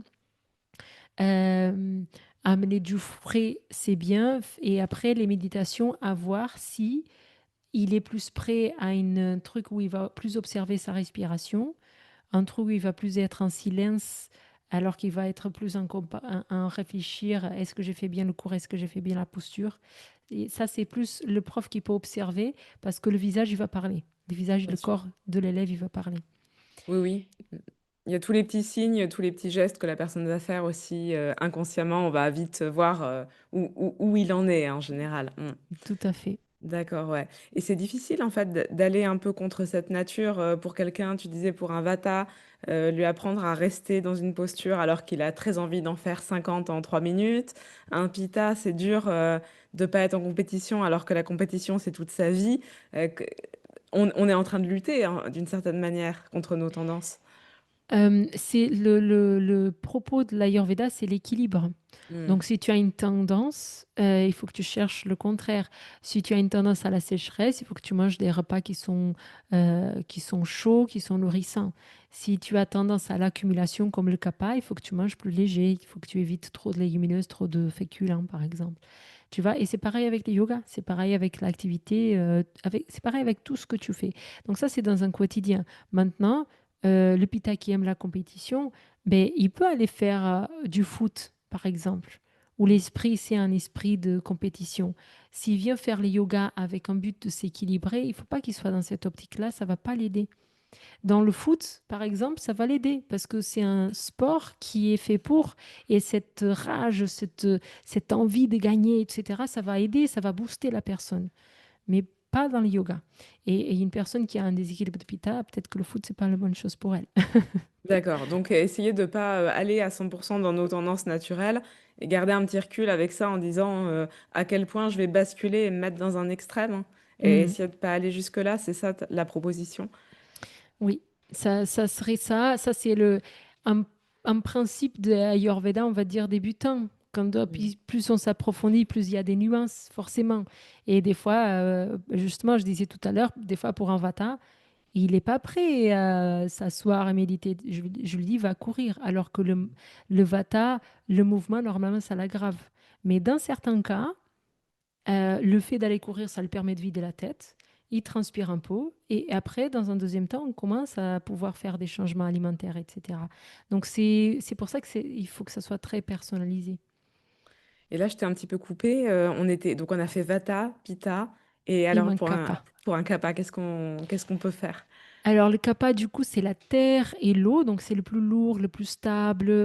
Les kappas qui ont la kappa prakriti, c'est les personnes, par exemple, où ils ont un enfant et ils ont eu on a pris plus de temps pour mémoriser quelque chose, mais après, on n'oublie jamais. C'est Mm. ceux qui avaient peu d'amis en enfance, par contre, c'est les mêmes amis tout au long de la vie.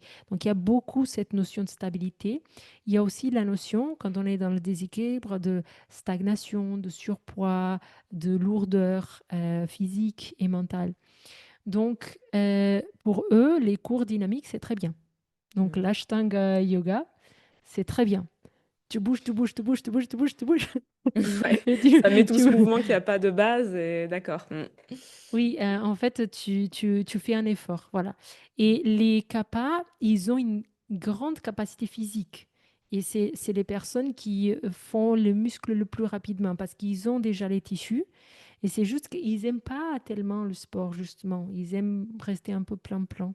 Mais quand ils trouvent cet équilibre, j'ai une copine prof de yoga, par exemple, elle est kappa, mais euh, elle a une style de vie tellement équilibré qu'en fait, elle est dans cette demande du yoga. Mais ça, c'est vraiment, quand on est équilibré, on a envie des choses qui nous font du bien. Quand on tombe un petit peu dans les déséquilibres, on a envie plus, par exemple, un kappa, il va avoir plus envie de rester au canapé, etc., de pas faire grand-chose. Mais ce qui va l'équilibrer, c'est justement les cours réguliers, quotidiens si possible. Salutations au soleil, par exemple, en dynamique, ça c'est très bien. Respiration vigoureuse, Kapalabhati par exemple, Pastrika, c'est très bien. Et en général, la méditation, c'est facile pour eux. C'est Mm. des personnes, l'émotionnel, l'amour et tout ça, c'est très présent. Donc, Et donc, il y a une bonne capacité de concentration, d'ancrage. Mm. oui, oui, oui. D'accord. Ils ont du mal justement à bouger beaucoup.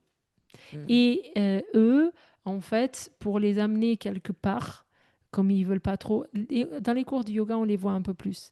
Mais ils ont du mal à faire les choses tout seuls. C'est un peu le contraire du Vata, c'est-à-dire que le Vata, il est indépendant, il fait plein d'amis, etc.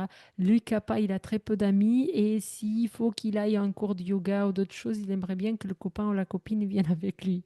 D'accord, donc c'est ceux qui arrivent par deux. Voilà, c'est ça. D'accord. Ça donne une bonne indication, ouais. En termes de morphologie, ils sont plus larges. Ils sont pas forcément gros. On a cette tendance à croire en Ayurveda que le kapha est une personne en surpoids. Non, pas forcément. Mais ils ont les épaules plus larges, la paume des mains, elle est très large, la langue est large, mais après, vous n'allez pas voir la langue. Mais vous pouvez voir par la structure du corps, c'est des personnes qui sont, ils sont plus larges dans le corps, dans la morphologie des os. D'accord, donc il y a une solidité. Et j'ai une question, alors là c'est vraiment au niveau de la sémantique, on parle de dosha, donc ça pour les enseignants de yoga, bon, à part ceux qui ont quand même un petit intérêt pour l'Ayurveda, c'est pas forcément quelque chose qui est connu. Nous en yoga on parle beaucoup des gunas, est-ce qu'on peut rapprocher les deux? Parce que quand tu décris, ça ressemble, mais bon, on m'a toujours dit de faire attention, que c'était pas tout à fait la même chose, est-ce que tu peux préciser? Oui, alors, vous parlez des gunas, des mahagunas, c'est ça? Mm. Ok. En fait, guna signifie caractéristique, si on traduit directement du sanskrit. Dosha, c'est celui qui déséquilibre, ou celui qui tâche, ou celui qui obscurcit, quelque chose comme ça. Donc, le principe de dosha en Ayurveda, c'est quelque chose qui va tendre au déséquilibre. Donc, ta prakriti, alors c'est trop mignon comme il dit dans l'Ashtanga Hridayam, c'est le dosha dans ta prakriti, il ne va pas te faire du mal, tout comme le poison dans l'animal poisonneux ne va pas le créer problème. Par exemple, le D'accord. venin d'un serpent va attaquer les autres animaux, mais au serpent, il ne fait rien. Et le dosha dans la prakriti, c'est pareil. Il ne va pas affecter la personne. Sinon, à part ça, le dosha, c'est celui qui crée des déséquilibres.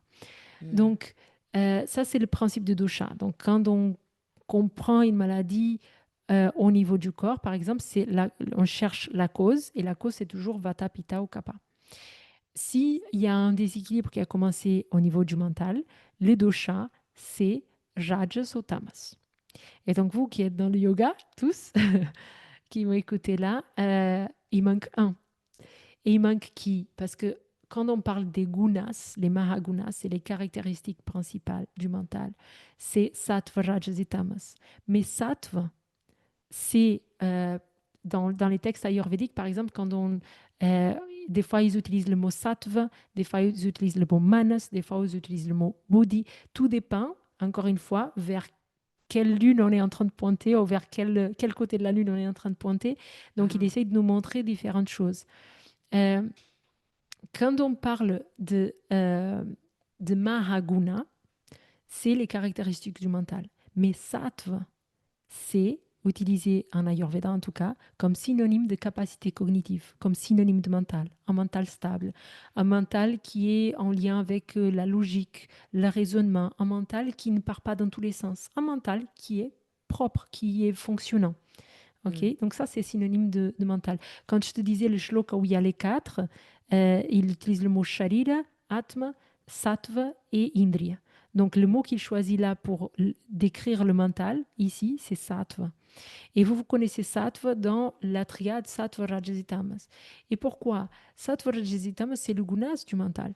Euh, mais comme on comprend en Ayurveda, sattva, c'est cette capacité cognitive normale. Et le mental, il est à tendance sattvique pour tout le monde. Mm. Et dans le quotidien, on va opérer avec rajas et tamas. Donc, je donne pour mes élèves cet exemple de l'enfant. L'enfant, il va commencer à apprendre le monde. Il y a un moment où il va commencer à pouvoir attraper des objets. Et il y a une curiosité qui va l'amener à vouloir toucher un objet. Cette curiosité, c'est ça, tu vois. Elle a été déjà là, mais maintenant on la voit parce qu'il est capable de saisir. Mais la capacité de saisir, de faire ce mouvement-là, d'aller vers un objet, ça c'est Rajas. Il faut de l'activité, il faut du mouvement. Et donc, heureusement que le bébé, il a plus que sattva, il a aussi Rajas qui le permet d'aller là. Et à un moment donné, il va faire tout ce qu'il veut avec cet objet, il va le voir, il va le toucher, il va le mettre dans la bouche, il va le sentir. Et à un moment donné, bon, il a tout vu, c'est bon, il se désintéresse. Ça, c'est tamas, une cessation d'activité. Donc, sattva, rajas et tamas, ils sont tout à fait salutaires, normales. C'est les gunas avec lesquels notre mental il opère. Au quotidien, nous, on opère avec rajas et tamas. Maintenant, quand est-ce que la notion de dosha il rentre en Ayurveda? En Ayurveda, on parle clairement de dosha, rajas et tamas. Ce n'est pas le mot guna qu'on utilise. Mm. Et rien que d'utiliser le mot dosha et pas le mot guna, ça pointe vers cette direction, c'est-à-dire rajas et tamas créent des déséquilibres. Parce que dosha, c'est celui qui tend au déséquilibre. Donc, qu'est-ce qui se passe quand il y a un excès de rajas, que je suis en permanence dans cette activité, que ce soit une activité physique, un sport en excès, euh, une activité mentale en excès, ça nous amène vers un burn-out en fait, mental, physique, etc. Quand on a un excès de tamas, on est dans la léthargie, on fait rien, notre corps il va perdre ses capacités. Il y a des personnes qui n'arrivent plus à lever les bras au-dessus des épaules alors que c'est un mouvement complètement naturel pour l'être humain parce que tellement ils n'ont pas fait ça. Dans le mental, en fait, au bout d'un moment, on n'a plus d'énergie, on n'a plus envie, en fait. Il y a une léthargie qui se met en place. Donc ça, c'est un excès de tamas. Donc, c'est Rajas et Tamas, ils sont des doshas. Ça veut dire qu'ils tendent au déséquilibre, D'accord, mais alors que Sattva ne Sattva, non. peut pas amener des équipes. D'accord. Et de ce que tu dis, c'est super intéressant. Ça veut dire que une personne qui va faire une retraite prolongée de méditation, par exemple, elle va décider pendant ce temps-là de ne pas interagir avec le monde. Donc, elle va forcément développer plus de sattva, mais elle va, comment dire, inhiber pour un temps, en tout cas, tamas et rajas, puisqu'il n'y a plus d'interaction. Moi, je vois pas les choses comme ça. Donc, et tu fais une retraite vipassana. Donc, je passe du principe que tout le monde connaît, c'est des retraites de silence. Donc, on commence par 10 jours, c'est le minimum qui propose. Euh, Tu peux faire une retraite vipassana. Donc, déjà, quelle est ton optique quand, qu'est-ce qui se passe dans ton mental quand tu fais la retraite? C'est pas juste parce que tu pars en retraite que tu médites. Bien sûr. Oui. Mais disons quand même qu'on a une petite conscience de ça et une certaine stabilité quand même déjà pour s'engager là-dedans. On va quand même se couper du monde, donc a priori on va développer plus de sattva. Faut faire attention avec se couper du monde. Parce que la vie est en accord avec les Védas, elle est en société et elle est ensemble en fait. Ouais. Donc, en fait, qu'est-ce qui se passe quand on se met en réclusion comme ça? C'est que c'est plus facile de s'observer et être avec soi-même. Donc, partant du principe que ce n'est pas la personne qui va là-bas et qui fait que cogiter, c'est une personne qui va vraiment méditer. Là, elle est en train d'utiliser des techniques qui vont développer ce sattva. Euh, Selon l'Ayurveda, le principe d'équilibrer le mental, il est un peu différent du principe d'équilibrer le corps. Quand on cherche à équilibrer le corps, je vous ai donné des exemples pour les cours de yoga. S'il y a le vata qui du coup part dans tous les sens, ben, on va lui donner des techniques contraires. Donc on va chercher, on va prendre le dosha qui est déséquilibré et on va chercher des techniques qui le permettent qui vont être contraires, qui permettent le retour à l'équilibre. Pour le mental, on ne va pas donner. Il y a, la raja, c'est le principe de mouvement. Donc, c'est pas tellement lui donner moins de mouvement, parce que si la personne elle a trop de pensées, tu dis arrête de penser, ça marche pas. Vraiment pas. Ça ne marche pas. Donc, ce que tu lui donnes, c'est des techniques qui développent sattva, qui permettent d'augmenter cette qualité de sattva parce que le mental, il est déjà sattvique. Donc, tu vas lui donner justement les respirations qui lui permettent d'observer sa respiration. S'il est capable de faire des méditations en silence, il va se focaliser, il va faire un apane, il va faire des choses comme ça. Et du coup, plus tu es proche de sattva, moins rajas et tamas, ils sont dans ce déséquilibre. La recherche d'équilibre du mental, selon l'Ayurveda, c'est une recherche de sattva. Et D'accord. donc, il Ah y a bah, toutes ces techniques-là, les mantras, les respirations, les méditations. Des fois, on passe par le corps, mais là, du coup, on va agir sur Vata, Pitta et Kapha, que du coup, ils vont se répercuter aussi sur Rajas et Tamas. Mais il y a des techniques spécifiques qui vont agir sur Sattva.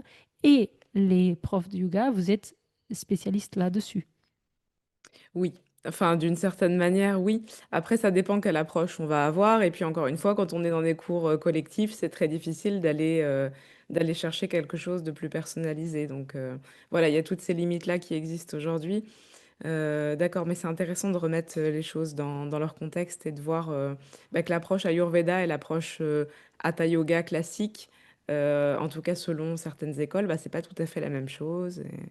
Et voilà. Et pour autant, ça se complémente assez bien. Merci pour tous ces éclaircissements. Je vois que ça fait un petit moment qu'on discute, en tout cas. Je pense qu'on peut aller doucement vers une conclusion. Peut-être que tu peux nous donner. Moi, j'aime bien quand on termine, parce qu'il y a des gens qui, peut-être que c'est le cas des personnes qui vont nous regarder, nous écouter, qui regardent plein de vidéos, qui écoutent plein de podcasts à la suite et qui n'appliquent rien. Donc, j'aime bien faire un tout petit résumé en quelques phrases, quelques points clés. Est-ce que tu pourrais nous donner deux, trois astuces, mais quelque chose de très concis, s'il y avait que ça à retenir de cette vidéo, des petits trucs à appliquer, des points sur lesquels se centrer? Oui, alors, vu que là, les auditeurs, c'est surtout des profs de yoga, je pense que c'est intéressant de parler de ce que tu m'avais demandé à un moment donné avant cet échange. Quels sont les principaux problèmes qu'ils ont, les profs de yoga? Et moi, ce que j'ai remarqué, donc ça, c'est une réponse vraiment Rita qui répond. Moi, ce que j'ai remarqué, parce que j'ai eu beaucoup de profs de yoga en cabinet, en fait, euh, il y a trois choses fondamentales que je vois qui ressortent. Donc, la première, c'est cette posture de prof de yoga et qui amène beaucoup de souffrance, en fait. Parce que du coup, je suis prof de yoga, donc je ne m'autorise aucune faille. Donc, c'est comme si je cessais d'être humain et je cessais de pouvoir avoir le droit à l'erreur. Donc, j'ai eu beaucoup ça en cabinet. Donc, les profs de yoga que du coup viennent, on parle de l'alimentation, ils viennent parce qu'ils veulent améliorer l'alimentation, par exemple. Et du coup, je donne les conseils pour l'alimentation. Et lors du deuxième rendez-vous, ils n'ont pas réussi. Et du coup, il y a un poids géant. Il y a un poids géant de je n'ai pas réussi. Une culpabilité qui peut exister chez d'autres personnes aussi, mais qui est monstrueuse et qui est en lien avec cette étiquette que je me suis collée de prof de yoga. Donc, la première astuce, le premier conseil concret que j'ai envie de vous dire, c'est qui me vient aussi plus par le Vedanta que par l'Ayurveda, c'est essayer d'enlever cette étiquette. Vous n'êtes pas prof de yoga, c'est un rôle que vous exercez. Vous êtes prof de yoga, papa, maman, fils. euh, vous faites plein de choses en fait. Vous êtes aussi la personne qui va au supermarché, vous êtes aussi la personne qui conduit. Euh, on peut se mettre plein d'étiquettes. Mais si cette étiquette de prof de yoga, elle devient trop lourde ou trop incollable, c'est néfaste. Ça va vous créer de la souffrance. Ça, c'est le prof de yoga que du coup va s'habiller toujours avec des habits indiens et que du coup va être invité à l'anniversaire de la fille de sa copine et qui va venir avec ses habits de yoga et qui n'arrive pas à se décoller de ces trucs. Et quand quelqu'un le répond, elle pose une question, elle va toujours faire attention à répondre sous le prisme du yoga parce que je suis prof de yoga, donc la réponse que je dois donner, elle doit être en lien avec le yoga. Mais vous êtes une personne avant d'être prof de yoga et, euh, et, et cette étiquette, elle peut ne pas être en train de vous rendre service. Si vous vous êtes identifié avec quelques exemples que j'ai donnés là, c'est que c'est trop identifié. Donc, vous êtes prof de yoga quand vous êtes dans votre cours et que vous avez vos élèves. À partir du moment où vous sortez de la salle, vous n'êtes plus prof de yoga, c'est fini. Et vous pouvez faire d'autres choses. Et vous avez le droit de vouloir améliorer votre santé et qu'au début, ça soit difficile parce que ce n'est pas toujours évident de changer d'alimentation et de changer d'hygiène de vie. Donc ça, c'est peut-être l'astuce numéro un. L'astuce numéro 2, ça serait de s'écouter. Donc ça, c'est presque la numéro un que je donne toujours aux personnes quand ils me demandent de conclure avec un truc. Moi, je dis, écoutez-vous, parce que ce n'est jamais... là, on a donné toujours des astuces générales pour Vata, pour Pitta et Kapha. Mais au-delà de ça, l'Ayurveda, c'est de l'écoute. Donc, écoutez-vous. Et souvent, ce qui se passe aussi avec les profs de yoga, c'est que du coup, on s'épuise dans cette course du yoga parce qu'on a fait une formation de yoga, on veut vivre de son activité. Et du coup, on s'épuise à avoir beaucoup trop de cours, beaucoup trop par rapport à ce qui serait physiologique. Et du coup, c'est des personnes qui finissent aussi avec un dégoût du yoga. Ce qui est triste, hein, c'est faire presque un burn-out du yoga. Et ça arrive plus souvent que ce qu'on peut l'imaginer.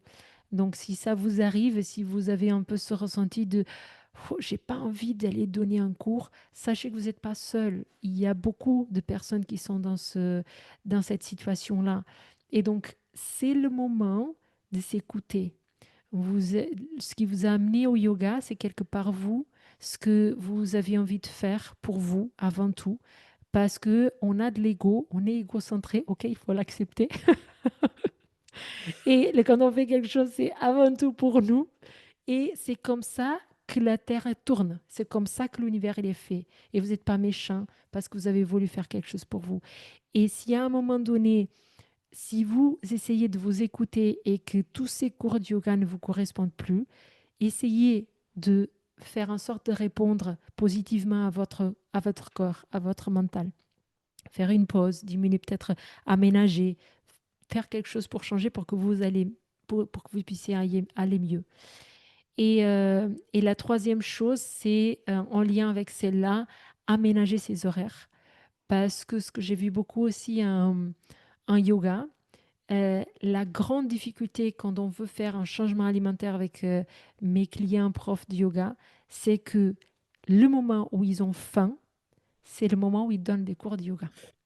Donc, l'Ayurveda, c'est de l'écoute. Donc, au-delà de manger deux fois par jour parce qu'on est kapha, ou trois ou quatre fois par jour parce qu'on est vata, le principe de base, c'est personnaliser au maximum. Et personnaliser au maximum, c'est quand est-ce que j'ai faim, moi, au-delà de mon dosha, de la prakriti, quand est-ce que j'ai faim. Et donc, souvent, on va avoir faim, par exemple, à 11h30, 12h30.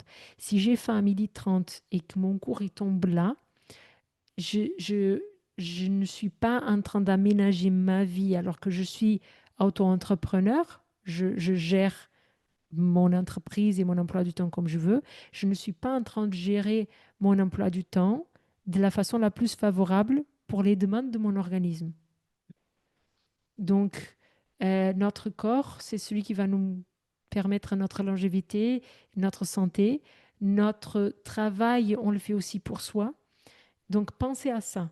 Si les horaires que vous vous êtes imposés euh, ne correspondent plus à vos besoins, essayez de les changer un petit peu. On est à la rentrée, peut-être que c'est encore le temps de, de modifier un petit peu tout ça. Je ne sais pas quand est-ce que le podcast il sera diffusé, mais bon, Oui, à la rentrée, à juste la après la rentrée. rentrée. Dès qu'il sera tourné, il sera diffusé, presque. Très bien. Très bien. Mais Donc, voilà les trois astuces. c'est super, Rita, parce que c'est aussi pour ça que j'aime beaucoup ce que tu fais. C'est plein de bon sens. C'est des choses qui sont Enfin, quand tu le dis, ça paraît évident et c'est ce qu'on oublie en premier. Enfin, c'est primordial ce que tu dis, d'aller s'écouter. Et c'est là, je pense aussi, où le yoga et l'Ayurveda se rejoignent, parce que le yoga permet de favoriser cette sensibilité, cette connaissance de soi qui est plus intime. Et l'Ayurveda peut ensuite répondre avec ses outils à ce qui émerge. Le yoga aussi, évidemment, mais c'est pas sur le même plan, certainement. Et voilà, tout ce que tu dis, c'est très juste. Moi, j'ai vu beaucoup de profs de yoga qui ont fait, comme tu dis, des burn-out. C'est pas rare du tout. Ça arrive très fréquemment. Ou qui nourrissent ce dégoût, en fait, pour le yoga, à force que tout soit yoga. C'est un peu les deux points que tu as donnés, d'ailleurs, hein. Le premier avec la suridentification et le deuxième avec le fait d'être enfin, dans ce dogme. Donc, merci pour tes conseils. C'est vraiment précieux et plein de bon sens qu'on a tendance à oublier. Bah, pour terminer, comment on fait si on veut, je sais pas, faire des consultations avec toi ou se former avec toi? Alors, se former avec moi, vous pouvez normal, je fais des webinaires portes ouvertes. C'est, le meilleur moment, pour venir échanger avec moi sur les formations. Sinon, en fait, vous me contactez par WhatsApp ou par mail. Par téléphone aussi, mais je suis beaucoup plus réactif sur WhatsApp. Vous trouvez le contact facilement, sur mon site, par exemple, Et puis, je le AIS. mettrai en description. Je mettrai tout ton OK. site et ton contact en description. Comme ça sera facile à retrouver. Super. En fait, sur mon site, c'est facile parce qu'il y a un petit logo WhatsApp. Vous pouvez cliquer dessus et vous tombez sur moi direct. C'est moi qui réponds. C'est pas une aide administrative ou quoi. Euh, et après, je vous enverrai le webinaire portes ouvertes et on peut échanger. Pour ma promo longue, la dernière place, elle vient d'être prise tout à l'heure, juste avant le. Mais on ne sait jamais, parce que des fois, il y a des personnes qui désistent, etc. Donc, n'hésitez pas à me contacter. J'ai aussi des cursus courts et là-dessus. Et en général, les profs de yoga, ils sont plus intéressés aux cursus courts. Donc, n'hésitez pas, et ça, il y a pas mal de place. Sinon, pour les consultations, en fait, aujourd'hui, j'ai peu de créneaux parce que l'école, justement, elle me prend beaucoup de temps. Et donc, ce que je fais maintenant, c'est que je fais le. Ça fait longtemps que j'essaye de donner, en fait, envoyer les personnes à d'autres, les personnes qui veulent une consultation à d'autres personnes, mais elles veulent absolument une consultation avec moi. Et donc, c'est très compliqué pour moi parce qu'une fois qu'on donne un rendez-vous, il faut qu'on assure les suivis. Et moi, je veux pas faire un burn-out non plus. Donc, ce que je fais maintenant, c'est que j'ai des élèves qui sont plus élèves, qui sont des thérapeutes, en fait, des anciens élèves, qui sont par exemple dans des programmes de supervision, donc où on échange avec leurs études de cas qu'ils ont un cabinet réel. Et donc, moi, je fais la première consultation et après, c'est ces thérapeutes-là qui sont donc dans un programme de supervision qui assurent le suivi. Donc, c'est toujours moi quelque part que je suis là, mais c'est avec des personnes que je fais absolute confiance, que je sais qu'ils vont bien accompagner les personnes.